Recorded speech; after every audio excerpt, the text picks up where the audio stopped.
Alors, bonjour, je m'appelle Blanche Lefebvre, j'ai 22 ans et Zone Bayonne m'accompagne depuis toute petite. Mes premiers pas avec Zone Bayonne, ça a commencé à la journée de l'arbre, lorsque moi et mes parents allions chercher du compost pour notre jardin. Puis à la fois, Zone Bayonne offrait un arbre à famille.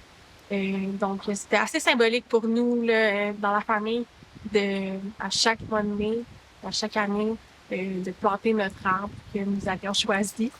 Euh, donc, de fil en aiguille, d'année en année, Zone Bayonne nous a permis de voir nos arbres grandir et s'épanouir. On a fait quelques tâches de nettoyage, tout ça, pour finalement arriver à un grand projet à la fin de l'année de planter des arbres pour, à ce moment-là, un agriculteur, il voulait couper le vent sur ses champs. Malheureusement, en 2020, mon parcours scolaire a été coupé grâce à la pandémie mondiale que nous avons tous connue. Donc, à ce moment-là, le projet est tombé à l'eau. Un peu déçue quand même. J'ai continué mon parcours scolaire à l'extérieur. Jean-Pierre Gagnon m'a sollicité pour avoir un poste OCA, prendre des décisions assez importantes. Quoi, OCA? Donc, j'ai accepté sans trop savoir dans quoi m'embarquer. On m'a fourni une pile de documents à lire, des dossiers zip. Je savais même pas c'était quoi à ce moment-là, un dossier zip, que je devais lire sur des projets qui avaient été faits soit dans le passé, dans le présent ou pour le futur. À ce moment-là, j'étais au siège jeunesse. Euh, J'avais 18 ans. J'étais entourée de plein de gens passionnés qui avaient beaucoup d'intérêt et une grande passion en ce qui entoure Zone Bayonne. Des gens très impliqués, très passionnés, très engagés dans leur communauté. Lorsque j'ai eu mon poste au CA sur le siège jeunesse, j'ai décidé de me reprendre en main et de recommencer le projet.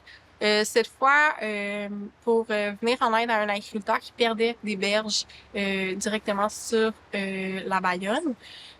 Donc, avec des élèves de secondaire 3 du programme POM, j'ai pu refaire le projet qui me tenait à cœur 2 ans avant.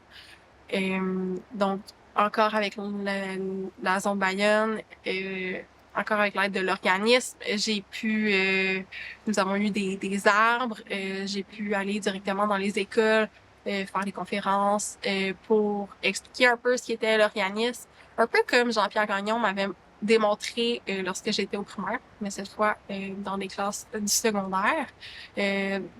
Cette fois aussi dans le programme d'ouverture sur le monde à l'Érablière.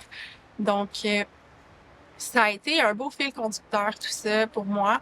Dès mon enfance jusqu'à l'âge adulte, j'ai pu être accompagnée par l'organisme.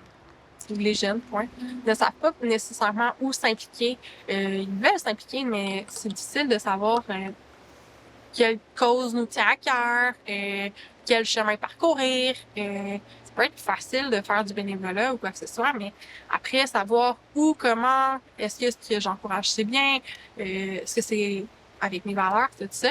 Donc, des organismes comme Zone Bayonne, ça peut englober un peu tout ce que les jeunes recherchent. Donc, on s'implique auprès de notre communauté d'abord, mais aussi auprès de l'environnement, ce qui, je pense, nous tient tous à cœur, les jeunes de ma génération.